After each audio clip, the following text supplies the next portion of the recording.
Hi, everyone. Victoria Alai here, author of Survival 101, guidebook for managing the ups and downs in life, as well as a life navigator and a self-help addict. And it brings me great joy to bring a guest to today's show named John Graham. And he's an author of the book called Quest that kind of chronicles his background in life and survival stories. I called it a survival journey because he's been through so much. And also talks about his work with an important organization called the Giraffe.org. And this is an organization promoting the idea that people can stick their necks out. Ordinary people like you and I can learn how to stick our own necks out to try to do something for the common good of everybody and the benefits of that. So let's talk to John, and my husband will be joining us as well, Safa, to ask a few questions of John. Thank you, and hope you enjoy this incredible journey through this man's story. Yeah, anyway, I found out that LinkedIn, which is by far the best social media for me, the responses I get are far more intelligent and creative, whatever. And LinkedIn has a billion users, and it also, for a few bucks, it will do a sort of its billion users. And so I said, okay, give me the good guys. I want a short list of people active and doing something professionally, but also very cognizant of their responsibilities for a wider world. And so we cranked through a lot of, you know what a Boolean operator is, and or not, but In principle, but not. long story short, the LinkedIn bots came up with a short list of 1,800 people out of a billion, and your name was on it. Oh, wow. That's exciting. That's actually very empowering to hear Well, because it should be. yeah. 1,800 out of a billion ain't bad. Isn't bad. No. Anyway, you're here because LinkedIn thinks you're a good guy, a good person. And I'm here to talk to you, find out about what you're doing, support it if I can. I do a lot of podcasts and speeches. That's true. And I'm pretty good at it. That's important to me as well. I often find a lot of win-win collaborations through this LinkedIn sort. So there we are. Oh, that's fantastic. And my husband's sitting on the side too, because he's written a lot about meaning. And that was something that we found Oh, super interesting. Yeah, maybe I'll bring him over. Do you mind? oh no, please. Yeah. Yeah. Yeah. Okay. So Oh, I'm finding what you're saying interesting. So I was listening to it. Well, no, it's funny. I have grandkids at this stage of my life, and they're always kidding me because, Grandpa, every time we have dinner at your house, you're always talking about vision and meaning. And I said, I'm sorry, kids, but if you haven't got those two things, you're going to have a very difficult life. There's nothing more important than you find the meaning that makes sense to you. Right, right, And right. of course, if you want, I published a memoir last year. we saw that Quest. We saw Yeah, Yes. quest. Uh-huh. And it's all about my search for meaning, which led me down a lot of wrong paths. I don't want to say Okay. wrong paths, but Fascinating. When we started reading up on what you're doing and your mission and your quest for meaning and everything, it was like, wow. Yeah, my wife, this is right up my alley because we're actually interested in doing a whole bunch of podcasts on meaning. you So come to we're the right really, person. You come to the right person. I yeah. bore my grandchildren by talking about it all the time. But we want to So hear all about it. Tell us about your journey, Yeah, tell us a little bit about your journey your because meaning journey. I don't know if you noticed that I wrote the book Survival 101, Oh, but I did. It's in your profile, right? Your LinkedIn yeah, profile. Yeah, the yeah, yeah, yeah. reason, but very similar to you, I was in an accident, a flash flood years ago when I was 15. Oof. And my cousin, who was 15, and I and my 9-year-old sister, basically, the long and the short of it is my cousin didn't make it out. We were all getting hypothermia and everything. And so when I started reading a little bit more about your history, I know for me to be able to survive something like that is pretty impactful, and your background is so amazing. So I don't know whether you can share your survival story that really helped you pivot. You don't have to share a lot or the whole thing or however much you, but whatever's relevant to you as far as your background for people that have never met you, never heard about you. What would you like people to know about what brought you to this place? Where did you come from? Yeah, that's a very That's good a loaded question. question, I'm sure. The answer isn't a short one, but anyway, here we go. Take your time, whatever you'd like. Yeah, I started off growing up in a white bread community in Tacoma, Washington, totally middle class family, whatever. And then through a series of weird circumstances, I ended up going to sea as a seaman on a freighter when I was just 17 years old. And it went to the Far East and back. And in those days, there weren't any container ships. So it was just a big ship with a lot of really rough guys on it who were determined to give me lessons on that summer in the Far East that they knew I would never get in school. And they were absolutely right. Enough of that story. But in any case, it was the beginning of a yen for adventure. I got into my first bar fight or whatever. It's just an incredible summer in the Far East, Terry and the Pirates kind of thing. And I came back realizing that my life was a lot bigger than Tacoma, Washington. So I became hooked on adventure, and Uh-huh. it never left. I went to college after my sophomore year. I was hitchhiking around Europe, and I ended up in the war in Algeria. I stayed alive there by putting Wow. an American flag on my chest so that I wouldn't get killed in the crossfire. And that was another big adventure. And then I went to Harvard, and with the Harvard Mountaineering Club, I did what is now one of the most iconic climbs in North American mountaineering, the north face of then Mount McKinley, now Wow. Denali. A climb that's so difficult and dangerous that no one's even tried it since 60 years later. Wow. And we just had one close call after the other. Then after that, I hitchhiked around the world, and by then I figured I was indestructible. So I got a press pass from the Boston Globe, and I went into every war on the way. I wrote stories for them on the war then in Cyprus and Laos and Vietnam and in Africa.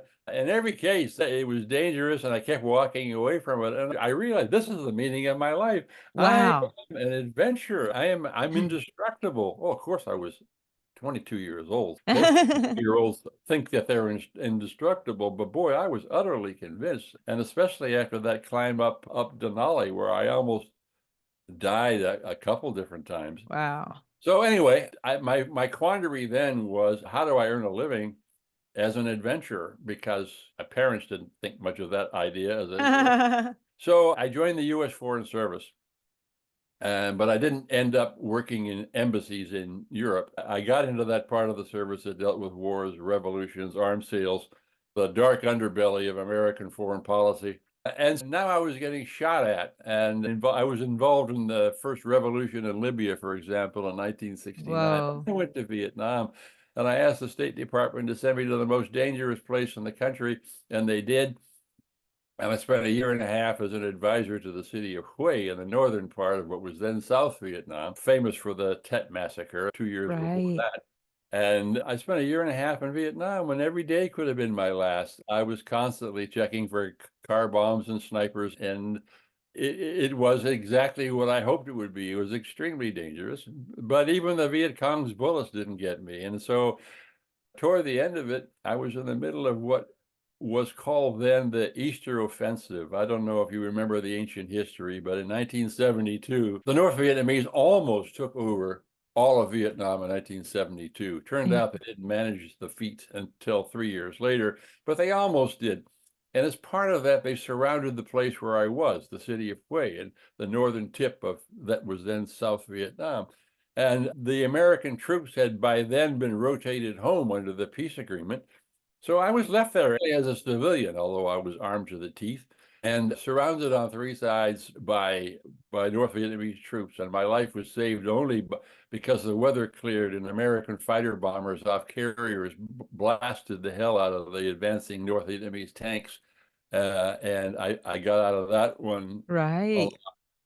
But there was a really dark moment in the middle of that battle in which I had forced the mayor to set up a firing squad and start shooting young soldiers from the South Vietnamese army, our side, Oh. who were deserting and terrorizing people in the town, making it really difficult to defend it.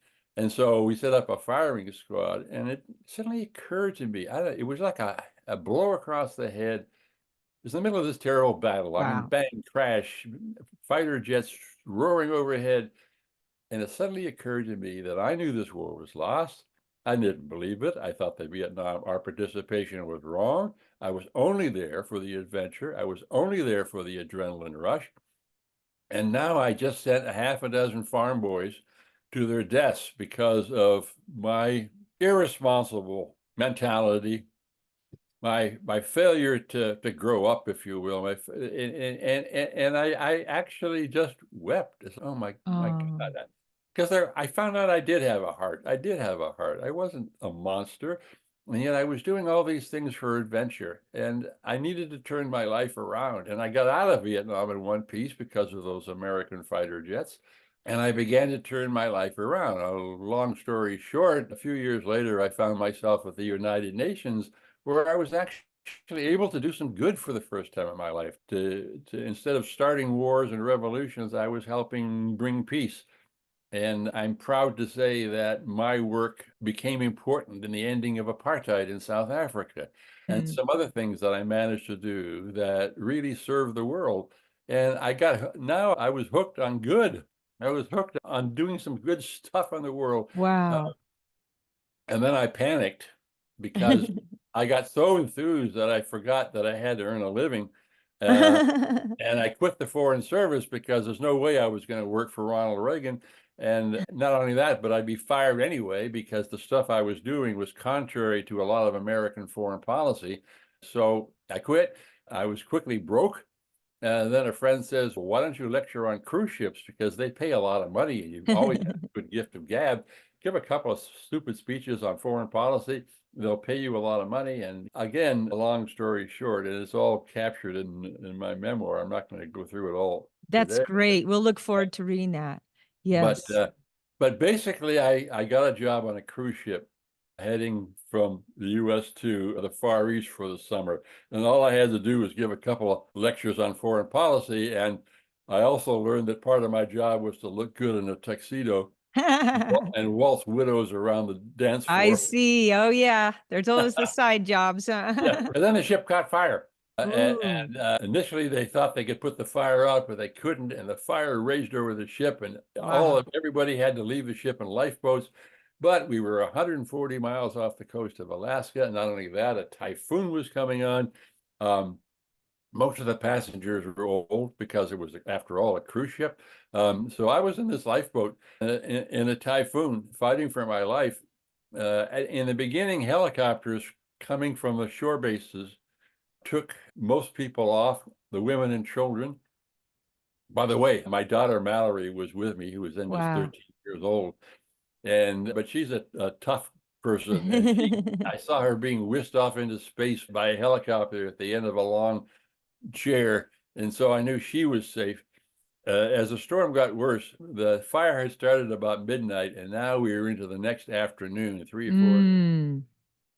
And the helicopters couldn't fly anymore because it was a violent storm, and they would be suicidal to fly helicopters. So our only hope was a Coast Guard cutter, a small boat, not a small ship, that was Right. frantically searching for us in this wild storm with the visibility Oh.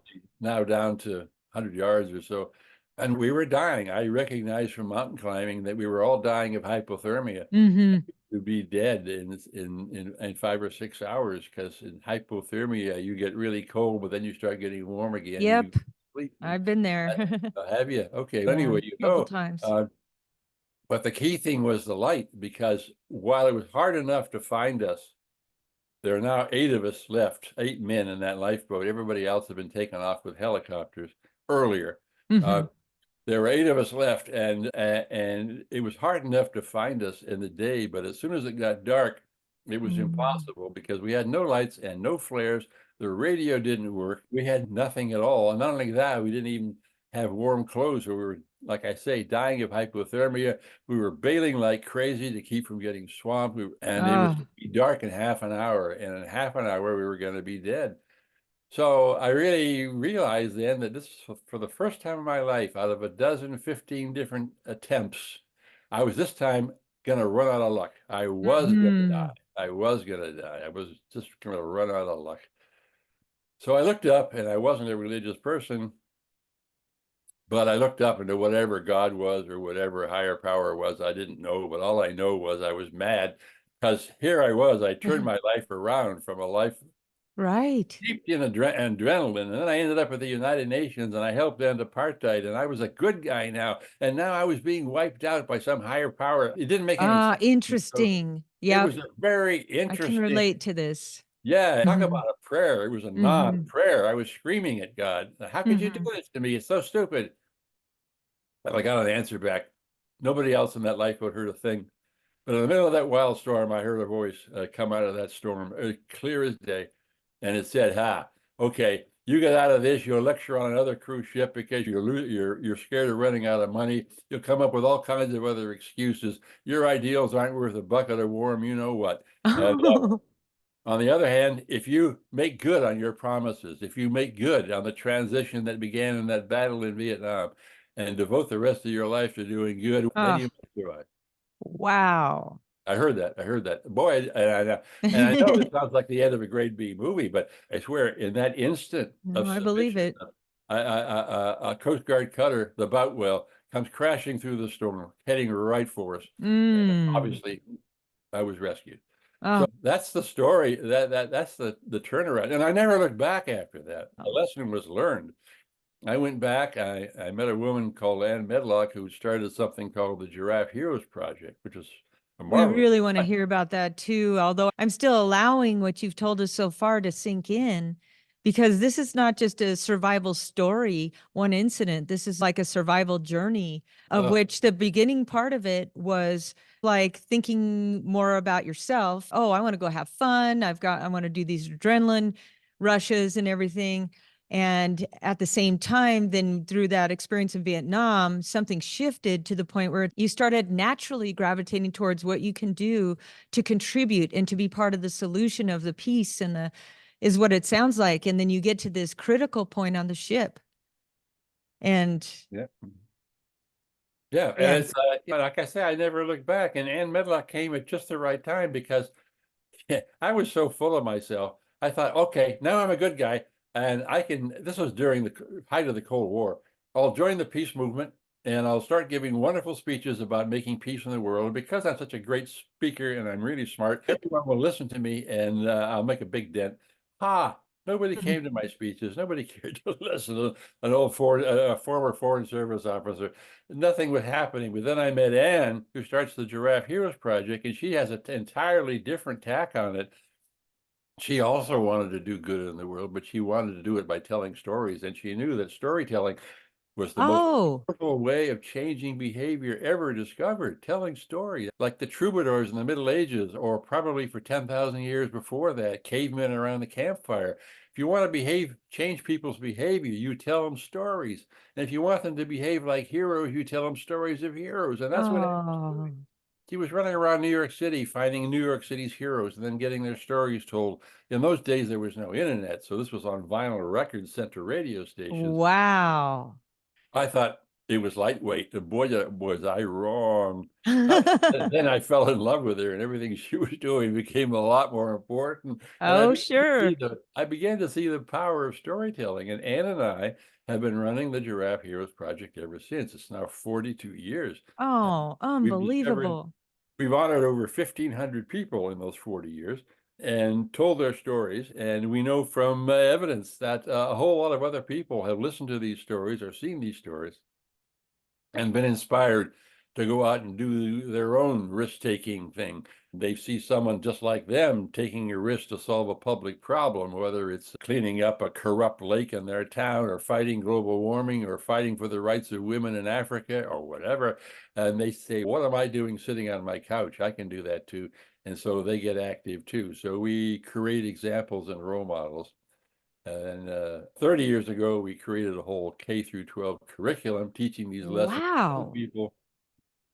I now run Giraffe Heroes International. We have 7 overseas subsidiaries dealing with finding the heroes in Africa and Asia and helping those nations use their own heroes to solve some of the terrible problems in the developing in the South in the developing world.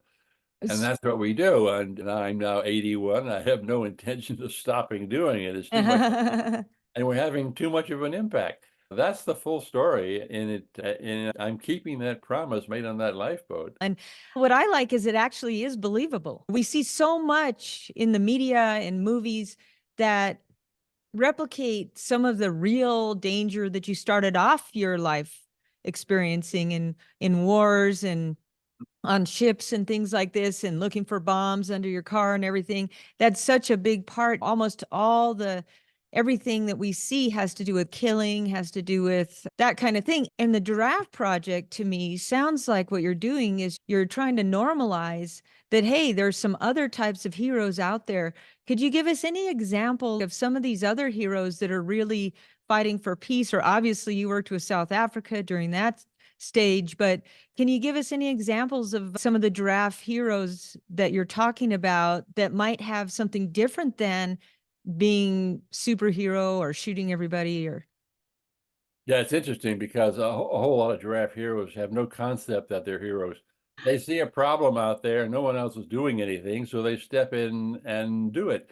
A lot of these, especially for younger people, some of our giraffes are kids, are active in environmental work and global warming, for example, leading campaigns in their hometowns. A lot of them work with homelessness, for example, where the risk is dealing with NIMBY pressures. That is to say, they want to establish a homeless shelter, and people around them think that's going to bring down property values. You know what NIMBY is. not, yeah, you And can so, go ahead and say it. It's not in my neighborhood, right? yeah, not in my neighborhood. And so they have to fight City Hall, and they get the hate letters and hate mail. Some of them are whistleblowers, where, for example, in the pharmaceutical scandals about fentanyl and all the rest of that, a lot of giraffes were involved in blowing the whistle on some of these Wow. crooks that were making all kinds of money by selling harmful chemicals, selling drugs that they knew were harmful, et cetera, et cetera. A lot of them, especially in overseas, crimes against women are an enormous problem in Africa because so many of those societies are traditional, and up country outside of capital cities, life is run by traditional tribal chiefs, and women have no rights whatsoever.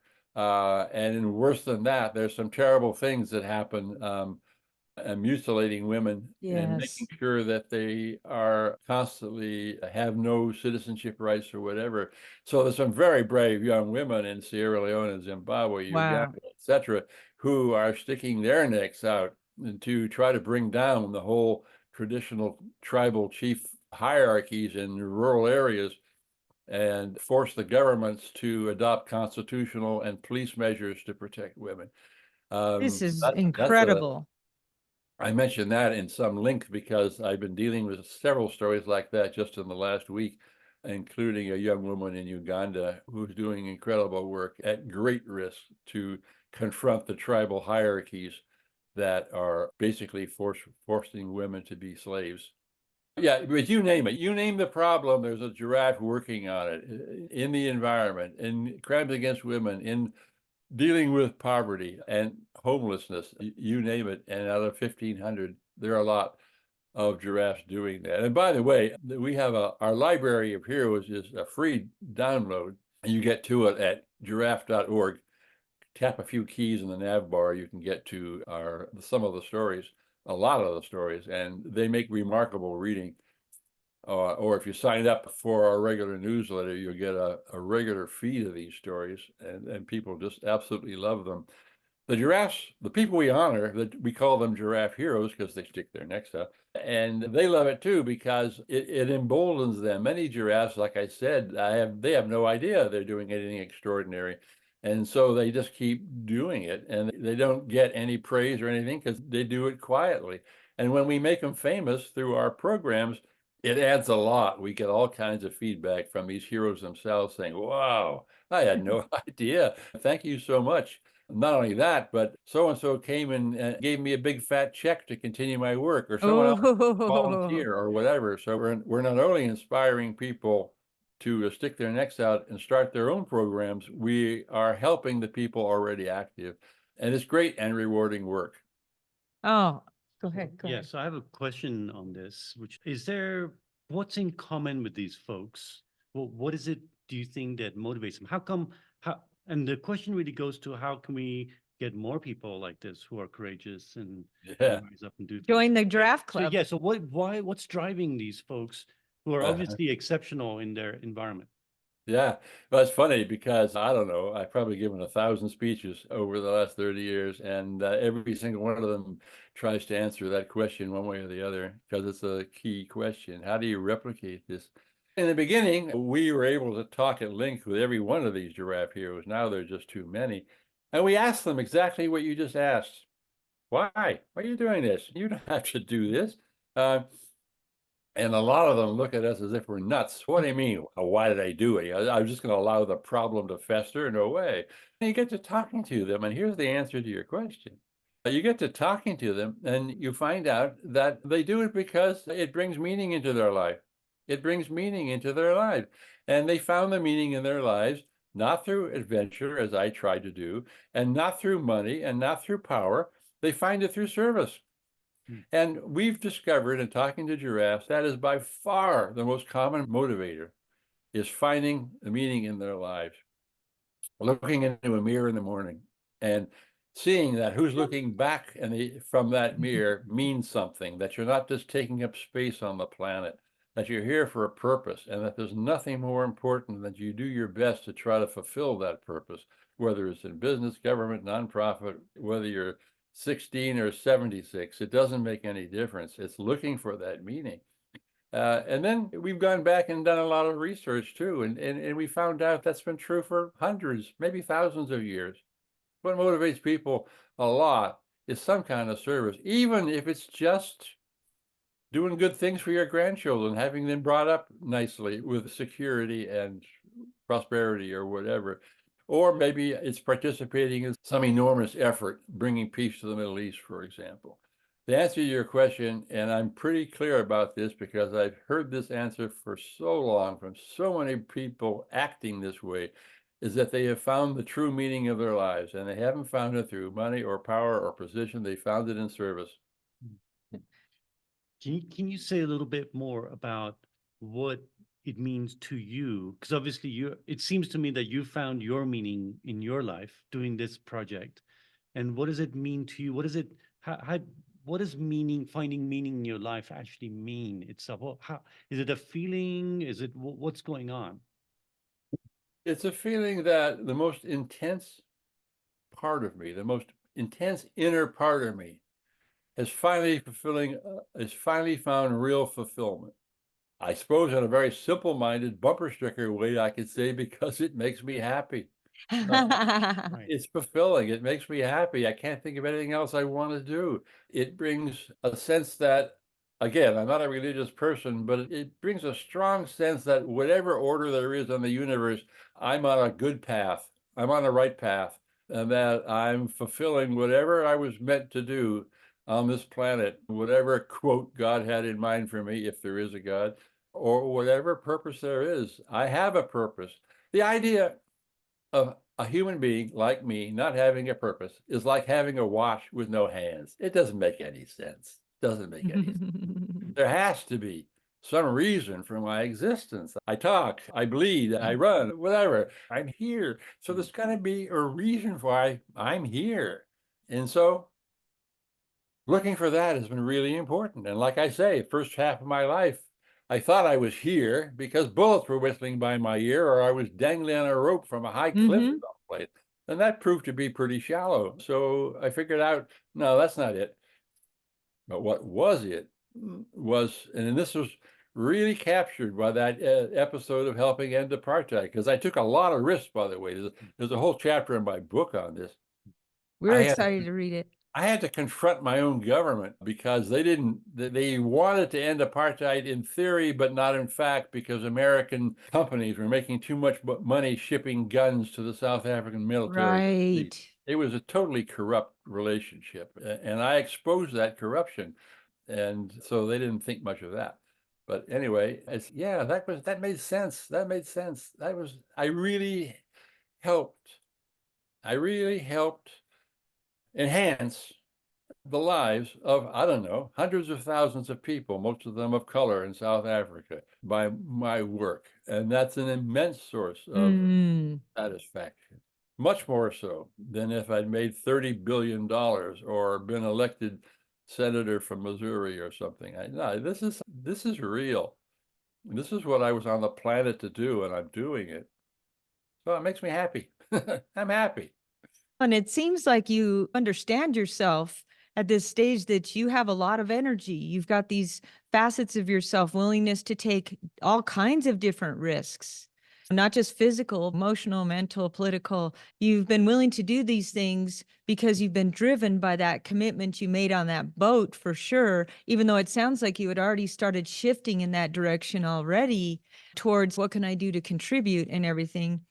It's like if you didn't do this, where would your energy go? It almost seems like you had to do something with that level of risk taking, that level of ability to communicate. Yeah, what was I going to do? It's like with that voice in the lifeboat. If you don't do this, your life is going to be so unfulfilling. If you don't kill yourself, you're going to have a miserable next 50 years because you'll know that you should be doing something else and you're not doing it. That's a tragedy. That's a tragedy. And to think about it, you're right. That decision you made 50 years ago made a major impact in your life and hundreds of thousands, if not millions of other people. And it was just shifting your focus and your priorities. One thing I can relate to myself is having been through a lot of trauma or difficulty in my own life and a couple life and death things, but also mental, emotional hell, paranoia, panic attacks, just post traumatic things like that. When I finally married my soulmate here, I had thought being 50 that I don't think that marriage was going to come to me in my life or whatever, or these things weren't going to come through. And when that finally happened, that last piece that I didn't expect just by trying to do the right thing and being out there and being of service. And that's why I ended up reconnecting with him. There's a part of me that really felt, you know what? I am so lucky. I'm so lucky to be alive. I'm so lucky to be sane.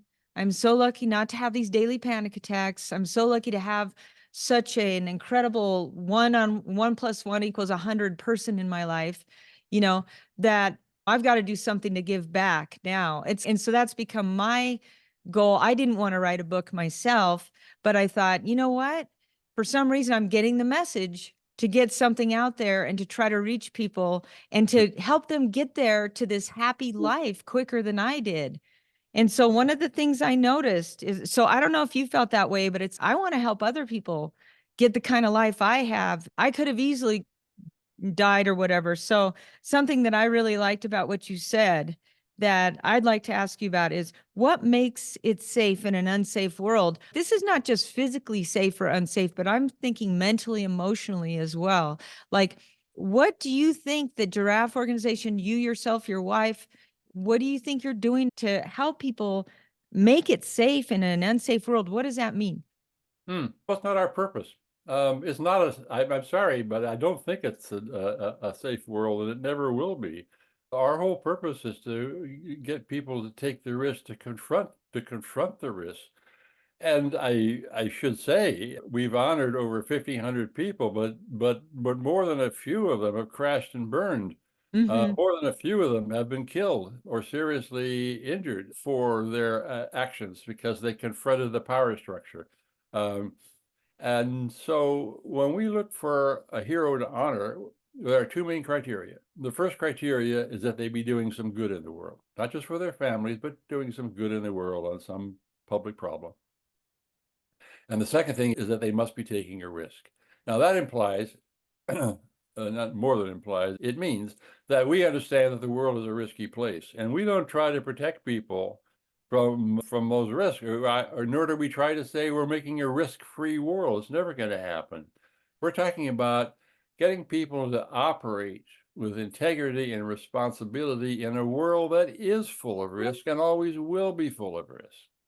So I'm taking a slightly different tack in answering your question. So this is Yeah. very helpful, is that you're not trying to change the world to be a safe, like I was going to say, what if you could wave a magic wand? What would it look like? That's not your purpose or focus. Your purpose is, hey, let's accept the reality of what's going on here. And then let's honor the people that are sticking their neck out, that are willing to take some kind of a risk that can be part of the solution, though.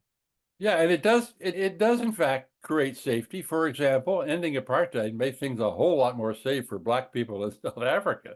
So yeah, I'm not saying that what we do doesn't add to safety, well-being, prosperity, and all those good things for people. It does. But that's not our purpose. Our purpose is not to eliminate risks, but to help people move through risks to accomplish great things that are meaningful in their own lives.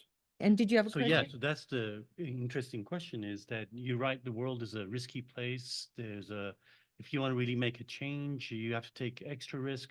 So how is it that these folks, most people don't, they shy away from it, they stay away from the risks. How is Yeah. it that these people are able to navigate this risk? What happens? What's different? Yeah, you're asking what makes a giraffe a giraffe. We don't have all the answers to that.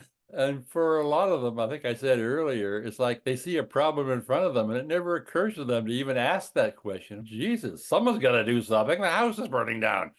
Someone's got to do something because apartheid is terrible. Someone's got to do something because those crooks are ruining the town. So they act not impetuously, because most of them, to survive, they got to be pretty smart and tough, but they act, and they act without figuring out every angle for sure. Very few giraffe heroes carefully sit down with a yellow pad and write down benefits and costs on a line and draw a line down the center. No, they don't do that. They act because they have to act, and they just do it. Again, I don't want to say they're impetuous, but in a sense they are. But they act because they can't not act. Right. I feel like there might be a giraffe in almost every person, but a lot of people are distracted by social media and just things that don't really relate to some of the bigger problems going on around us. And what would you say to people that might be traditionally a bystander in life, that are listening to this and saying, what does he mean they just can't act? What would you say to these people? I'd say God bless them, but do the best you can. But to solve public problems, almost certainly you're going to have to take risks at some point. And so you've got to be motivated to do that. And if nothing else, read, hear the stories of other people just like you, or maybe they're not even as smart as you, or as tough as you, or has many resources as you, and they're doing something. Ask yourself why you're not. Is it not important to you? Or go in front of that mirror in the morning and see what's looking back at you. And do you really want to just go out there and make another buck today? Is there something else, maybe an ethical problem in your company that you have been helping put under the rug because it's just too damn much trouble to expose it, or whatever it might be? So you need to ask people to dig deep as to what makes their life meaningful. And a lot of times they will dig right through some of the crap that keeps them from not acting and see, okay, I got to do something. I got to do something. And then look at their resources. What skills do they have? If you are an experienced accountant, for example, and you're looking at a possible fraud on your town council, a mismanagement of funds, maybe your 20 years of experience as an accountant will lead you to volunteer in a citizens group to shape up the city council and weed out corruption. That's risky because there's going to be a lot of people that won't like you to do that. Or what if you have a great gift for words? Then maybe you should be out there running for office. Maybe you should be a responsible, honest politician promoting a healthy point of view. Or maybe like yourself, starting a podcast and bringing to thousands of people messages of hope and progress. But whatever it is, look at what your own capacities are and then match those to the press for meaning, which you will feel on a quiet night, a quiet walk in the woods. Everybody feels that. Everybody, look up at a starry sky, look at that mirror. Everybody feels it to some extent. It's just that a lot of us, maybe most of us, ignore it. It's just too much trouble. It's too scary, whatever. And of course, that's true for a lot of people, and they die that way. God bless them. All right. It doesn't take everybody to be a giraffe. It just takes a few to make a difference. Oh, that's amazing. And something that I've noticed is that everything that you're talking about now has to do with some kind of an invisible internal need that people have. It's not something you can put your finger on necessarily. It's like what I've found that a lot of people run into is they try to get those invisible needs met for meaning or whatever through these external types of solutions like money or career or power, or they tie their identity, so to speak, to some of these things. and that those become, there's more and more pressure. If I get $1 million, now I need 2 or 3 in order to feel okay. And what you're talking about, and I guess this is like towards the end of our conversation here, is what I have found is that the service, being of service, of course, taking care of our bills and having an abundant life or whatever is great, and making sure our kids are okay. But ultimately, this idea of giving it away, of being able to be of service to others, has brought me personally more dividends and continues to build and build and build and build. It's wow, how can I get any happier? And that's been a big part of what I've found, and my husband has found, is that is like, and one of my friends said, you think you're happy now? That's the tip of the iceberg of how good things can be if you just keep going. And when I think of keeping going, I think of your story, your giraffe story, of sticking your neck out. Even before you realized you were sticking your neck out for other people, you were still out there doing these things, and then catching yourself of, hey, is this really on the beam? Is this really where I want to be? And I just want to tell you that your story is so inspiring. We'll be so excited to share it with people. And then also your call to action is also is really important. What can people do though? Like, can they support the Giraffe Project somehow? What can people do to help out? And besides buying your book for sure and listening to how you made this transformation yourself. Yeah, of course. The Giraffe Project is a nonprofit, and we could always use support. That's giraffe.org. And not only that, but you get on our mailing list, and you get a free feed of these wonderful stories, plus all the news of what we're doing in schools and stuff. It's all pretty uplifting stuff. And yeah, we can use your support. You can use the support of your listeners. There's no question about that. I love doing podcasts like this. Pass me on to another skilled podcaster like yourself, and I'll keep the ball rolling.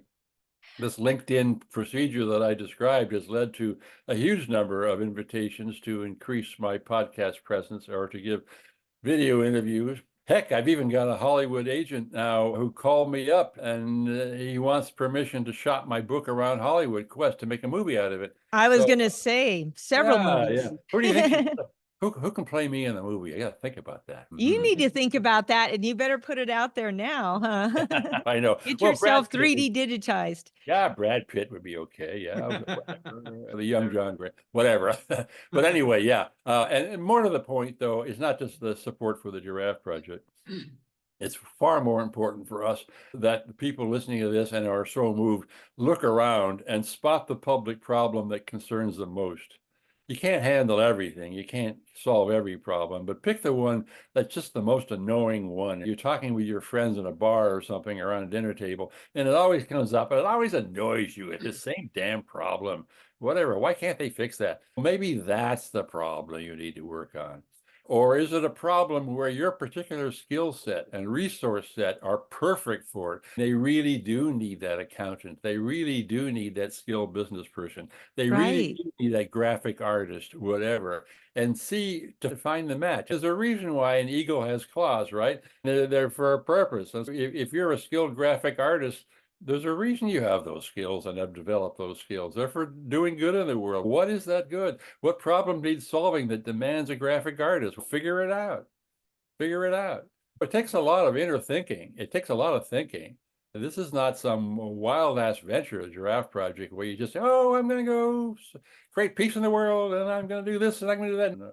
These things are well thought out. Giraffes are really savvy people, and they know what they're doing. Or if they make a lot of mistakes, they learn how to do it. I'm not saying giraffes are perfect. A lot of them do crash and burn, but yeah. So get out there, find what the problem is, find a match for your own resources, and then be prepared to take a risk, because what else are you going to do? Absolutely. And you're alive. You're definitely alive when you're I'm taking a alive. risk. And I'm I'm alive. glad to hear it. And we're so excited to read your book, and hope to see you or interact with you again in the future. Thank your wife as well. This is incredible work you all are doing, and you're doing it through a lot of other people. So it's neat. It's not just about you and your fame. It's all about, like, how do you reach these other giraffes? And thank you so much for picking us up off of LinkedIn, and we'll be watching. Send us people too. Oh, If yeah, you feel other absolutely. people we should look at, interview, please send them to us. We'll do the same. Yes, yes. I'm sure I'm on your mailing list. Keep me on your own mailing list, and we can collaborate. And I'm so grateful to you, I guess both of you, for doing what you're doing, because you're bringing a lot of helpful truth and support to the world, and I appreciate that. Thank you so much. And we look forward to watching your progress in your movie when it comes out. Yeah, we're gonna watch that. We're gonna watch that. Okay. We want that on We our hope it channel. comes out. More stuff like that. Okay. It'd be great. Thank you, Thank John. you. Take care. Bye bye. Bye-bye.